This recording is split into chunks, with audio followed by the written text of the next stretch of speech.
Yo, so I went by a church yesterday because one of my brother was giving, he was doing a preaching sermon and he was doing his thing, and I was looking, and I won't say what church I went to because I'm not about bashing nobody or what they believe.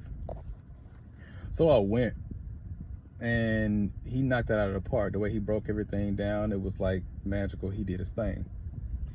So I went, I'm listening. It's pretty cool. Later on in the discussion, everybody was saying, what are we looking forward as far as God promises to everybody? And me, I wanted to say something, but I didn't say anything. I just wanted to sit back and observe and see what everybody's answers is. Everybody had different answers.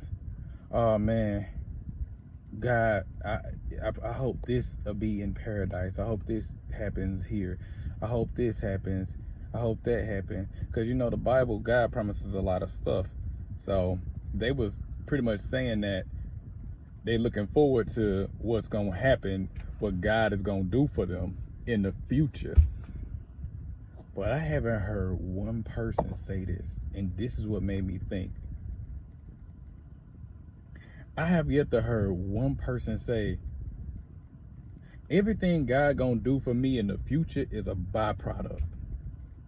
That's cool. If my purpose is to serve God, I'm excited about my guys. I'm excited for my next assignment that God gonna give me. Heaven on earth. That's what I'm excited about, my next mission. Which leads me to believe, do people worship because something is promised to them? Like, why don't you just worship God, right? When you worship God, you don't get nothing in return. Just giving you life, letting you experience life should be good enough.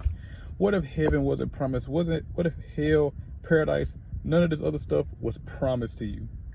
What if you just went off and just said, hey, yo, I want to just serve God? How many people would be in there serving God if they knew there was no hereafter? That's why I finally understood the difference between what true spirituality is. Because most people that are going to church are only going because of something in return for them. I can't be no phony. And everybody said you should come back. Everybody was like, you should come back to the church, come back. But I can't be no phony. I honestly think that even your God will respect me for not being phony. It's kind of like getting famous and getting rich, and I'm promising everybody when I make it, I'm gonna buy them cars, I'm gonna buy them houses, I'm gonna do this. Then everybody come, and oh man, I'm gonna fuck with him because he promised that he gonna do this, he promised he gonna do that. What about me just being a good nigga to you? Is that enough? Is that enough? Is God giving me life on this planet, letting me live in a human experience, let me know what love feel like, sex feel like, eating feel like, family feel like, all of that? If that's not enough of my worship, I got to get promised something in the future for me to fuck with you. A lot of people are going to church because they're afraid of the consequences of what will happen if they don't. That's why a lot of religions get you through fear. I can't go back. And I know they love me. They just want to see me live. They doing I love because they honestly feel in their heart that what they believe in is right. I know it's love.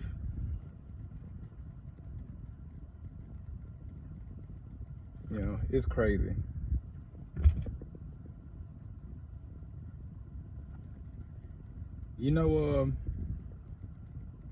I want to hear something. In 2011, I graduated high school, but I wasn't supposed to.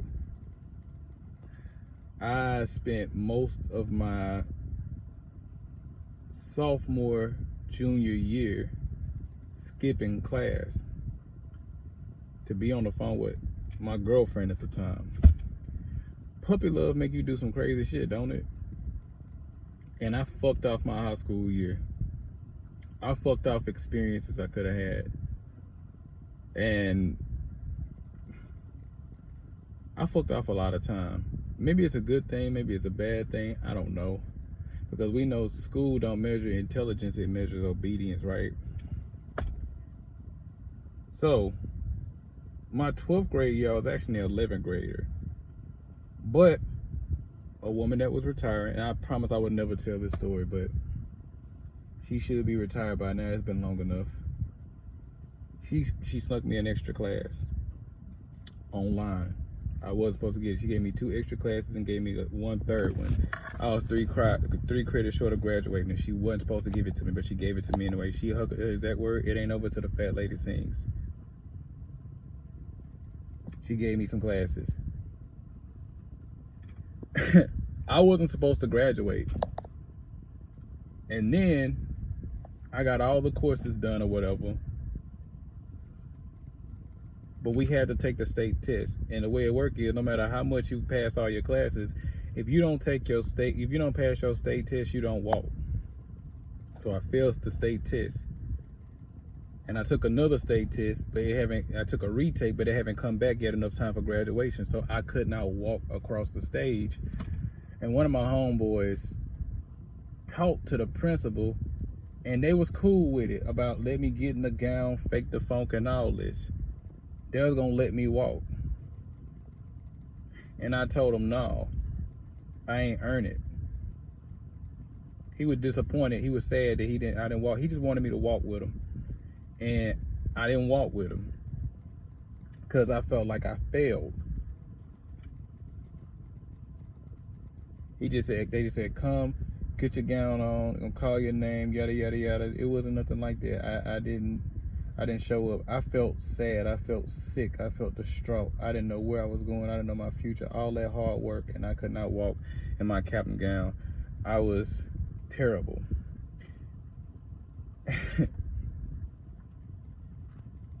But managed to the state tests have come back, right? After the state tests have come back that I passed, they sent my diploma through the mail. The reason why I tell this story is because every year, every day, not every day, but every so often since that day, from 2011 to here, 2023, I still have nightmares of that. I'm trying to graduate. I'm trying to graduate. I'm trying to graduate. I'm trying to go get my diploma. I had that dream this morning because I took a nap this morning. I had that same dream. I was just trying to get my stuff together, get my diploma, and graduate. And I never got to every time I had a dream about it, I've never got to the graduation. I never got to the every time I have a dream about graduating, I never get to the graduation. I can have the perfect grades. I never get to the graduation. I never walk. So I feel like that dream kind of hunts me because deep down in my heart, I knew I didn't deserve to graduate. I didn't deserve it. I played around. I fucked off some years. 2 years to be exact. I wasn't supposed to graduate till I was 20 years old. I fucked it off. But a lady snuck me some classes so I could be able to get pushed through. I got pushed through high school, literally. I wasn't supposed to graduate in 2011. But if it wasn't for that, my life wouldn't be what it is now. But deep down in my heart, I know I didn't earn it.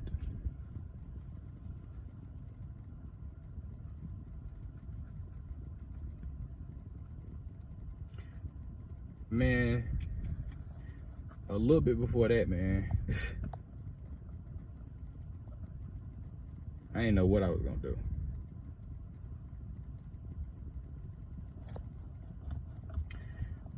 I understand now the plight of women.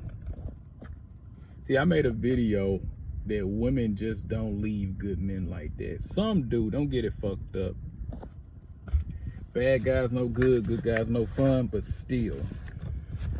I think about my first marriage sometimes. And if you look at the naked eye, you would see that, yeah, she cheated on you. She was dirty. She was fucked up. But when you healed, you tell a different story. Meaning, what did I do? And I understand. A woman not gonna put up with you neglecting her verbally abusing her. I put that woman through so much shit, man. She had so much value, and when she got with me, her value just went down. And see, I understand that. That's why I understand that you can see women, they look so good, but when they get with certain people, they start to lose value. She was pouring so much into me that she wasn't pouring into herself. And then turn around and wonder why she did the shit she did me, because I wasn't shit neither. We both was toxic, don't get it wrong. But man, I wasn't ready to be no husband. In 2012, I was in college, damn near Dean's List, doing good in school, making YouTube videos like this. I had a whole future ahead of me that I fucked up. I take accountable losing my first marriage. I take accountability for not going through school and doing what I was supposed to do. I take the accountability of all of that.